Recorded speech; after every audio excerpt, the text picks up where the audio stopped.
yours, waiting on the sexy flow. Come get it all, are you gonna make me yours? Waiting on the sexy flow.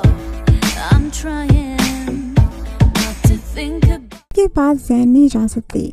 अब वो अक्सर दुकान पर आती, कोई ना कोई मजबूरी बातों बातों में जतलाती। दुकान से ज़ैन वो अशिया दे देता और घर आने की दावत देकर वो चली जाती। हफ्ते में एक बार इसके इसरार पर वो इसके घर जाने लगा।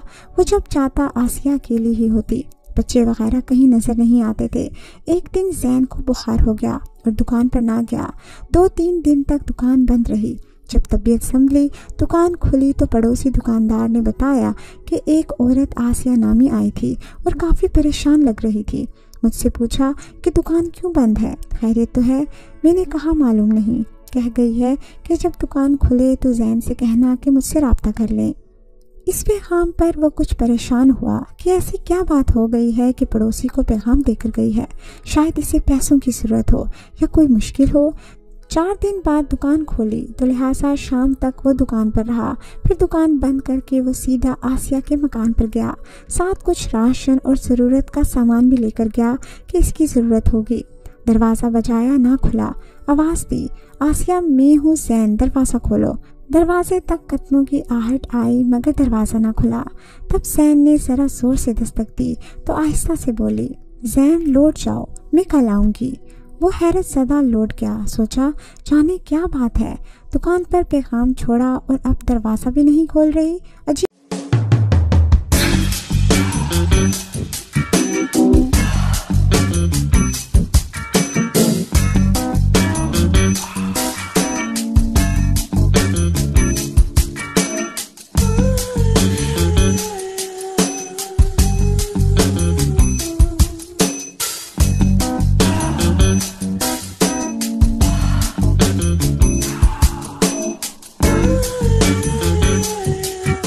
औरत थी। अगले दिन सुबह ही वो आ गई। शिकवा किया कि खुद बुलाकर दरवाज़ा बिना खोला। क्या बात थी? कहा शाम के बाद किसी मर्द का यूं मेरे घर आना ठीक नहीं। तब ही दरवाज़ा नहीं खोला क्योंकि मालिक मकान करीब वाले घर में रहते हैं और वो मुझ पर नज़र रखते हैं। कुछ दिनों से शक कर रहे हैं कि मेरे घर में पता नहीं कौन आता है। ज़ैन ने सवाल किया, क्या आसिया तुम्हारे घर में दूसरे लोग भी आते हैं जो वो लोग शक करते हैं? जवाब दिया, सिर्फ रिश्तेदार आते हैं। रिश्तेदार तो सबके घर आते हैं, लिहाजा ज़ैन तुम अब मेरे घर मत आना। जब हालात ठीक होंगे मैं तुम्हें बता दूंगी, बल्कि अब मैं खुद तुमसे मिलने आ जाया करूंगी। खैर तुम्हारी मर्जी, मैं तो तुम्हें कुछ सामान देने आया था। ये कहकर ज़ैन ने वो सामान इसके सामने रख दिया। फ़ौरन इसने उठा लिया। इसके बाद आसिया बाकायदगी से दुकान पर आने लगी। वो इसको ज़रूरत की हर चीज़ दे देता और वो बड़े शौक़ से लेकर चली जाती। कभी कभी जब दुकान पर कोई ना होता इसे पर्दे के पीछे बैठ जाने को कहता। वो खुशी से वहाँ बैठी रहती। कोल्ड ड्रिंक और कभी बिस्किट केक से तवाज़ा होती। एक बार ज़ैन ने यूं ही इसका हाथ पकड़कर मजाक में कहा कि चूड़ियाँ पहनोगी, तो वो कटी पतंग की तरह इसके शाने से आ लगी और किसी बात पर फिर नाराज़गी का इजहार नहीं किया। इसके बाद वो जब भी आती कोई ना कोई फरमाइश ज़रूर करती। कभी जूते, कपड़े और कभी रकम मांग लेती। इस अंदाज से गुफ्तगू करती जैसे ज़ैन से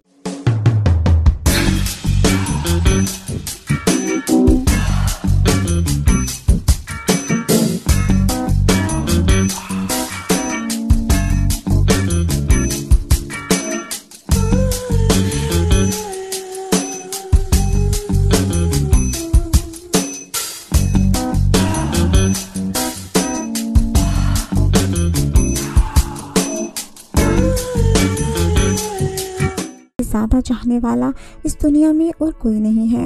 अब वो ऐसे टाइम पर भी आने लगी थी जब दुकान पर गाहक होते, यानी रश का वक्त होता। ज़ैन इसे तवज्जो ना दे पाता तो वहाँ पड़ी कुर्सी पर बैठ जाती। तब ज़ैन मुलाजिम लड़के को कहता कि पूछो इसे क्या चाहिए।